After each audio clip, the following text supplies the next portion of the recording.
ನಮಸ್ಕಾರ, ಆರ್ಕೆ ಟಿವಿಗೆ ಸ್ವಾಗತ. ಇತ್ತೀಚಿನ ದಿನಗಳಲ್ಲಿ ಹಲವಾರು ಜನರು ಗ್ಯಾಸ್ಟ್ರಿಕ್ ಮತ್ತು ಅಜೀರ್ಣ ಸಮಸ್ಯೆಯಿಂದ ಬಳಲುತ್ತಿದ್ದಾರೆ. ಇಂದಿನ ಜನರ ಆಹಾರ ಕ್ರಮದಲ್ಲಿ ಬದಲಾವಣೆ ಆಗುತ್ತಿದೆ. ಮಾನಸಿಕ ಒತ್ತಡ ಮತ್ತು ಜೀವನ ಕ್ರಮದ ಆಯ್ಕೆ ಇನ್ನು ಹಲವಾರು ಕಾರಣದಿಂದಾಗಿ ಅಜೀರ್ಣತೆಗೆ ಕಾರಣವಾಗಿದೆ. ಇದಕ್ಕೆ ಸುಲಭವಾಗಿ ಮುಕ್ತಿ ಪಡೆಯಲು ಈ ಮನೆಮದ್ದುಗಳನ್ನು ಉಪಯೋಗಿಸಿ. ಸೋಂಪು ಕಾಳು, ಇದನ್ನು ಪ್ರತಿ ಊಟ ಅಥವಾ ತಿಂಡಿಯ ಬಳಿಕ ಒಂದು ಚಿಕ್ಕ ಚಮಚದಷ್ಟು ಕಾಳುಗಳನ್ನು ಜಗಿದು ತಿನ್ನಿರಿ.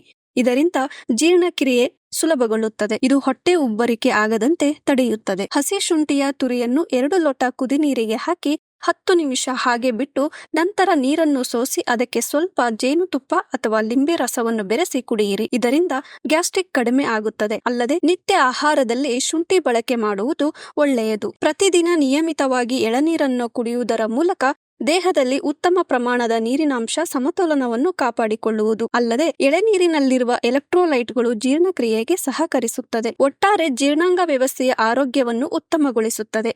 ಓಂ ಕಾಳು. ಈ ಓಂ ಕಾಳನ್ನ ರಾತ್ರಿ ವೇಳೆ ನೀರಿನಲ್ಲಿ ನೆನೆಯಲು ಹಾಕಿ ಬೆಳಗ್ಗೆ ಇದನ್ನು ಸೋಸಿಕೊಂಡು ಖಾಲಿ ಹೊಟ್ಟೆಯಲ್ಲಿ ಕುಡಿದರೆ ಹೊಟ್ಟೆ ಉಬ್ಬರ ಸಮಸ್ಯೆ ನಿವಾರಣೆ ಆಗುವುದು. ಓಂ ಕಾಳಿನಲ್ಲಿ ಸಾರಭೂತ ತೈಲವಿದ್ದು ಇದು ಜೀರ್ಣಕ್ರಿಯೆಗೆ ಸಹಕಾರಿಯಾಗುತ್ತದೆ. ಪ್ರತಿದಿನ ನಿಮ್ಮ ಆಹಾರದ ಜೊತೆಗೆ ಸೇಬು ಅಥವಾ ಬಾಳೆಹಣ್ಣನ್ನ ಬಳಸಿಕೊಳ್ಳಿ. ಸೇಬು ಮತ್ತು ಬಾಳೆಹಣ್ಣಿನಲ್ಲಿ ಎರಡರಲ್ಲೂ ಅಂಟಾಸಿಡ್ ಎಂಬ ಅಂಶವಿದೆ. ಇದು ಆಮ್ಲೀಯತೆಯನ್ನು ತೆಗೆದುಹಾಕಿ ಗ್ಯಾಸ್ಟ್ರಿಕ್ ಸಮಸ್ಯೆಯಿಂದ ಬಳಲುತ್ತಿರುವವರಿಗೆ ಪರಿಹಾರ ನೀಡುತ್ತದೆ. ದಿನನಿತ್ಯ ಊಟದ ನಂತರ 1 ಲೋಟ ಮಜ್ಜಿಗೆ ಕುಡಿಯುವುದರಿಂದಲೂ ಸಹ ಗ್ಯಾಸ್ಟ್ರಿಕ್ ಸಮಸ್ಯೆಯಿಂದ ಪರಿಹಾರ ಪಡೆಯಬಹುದು.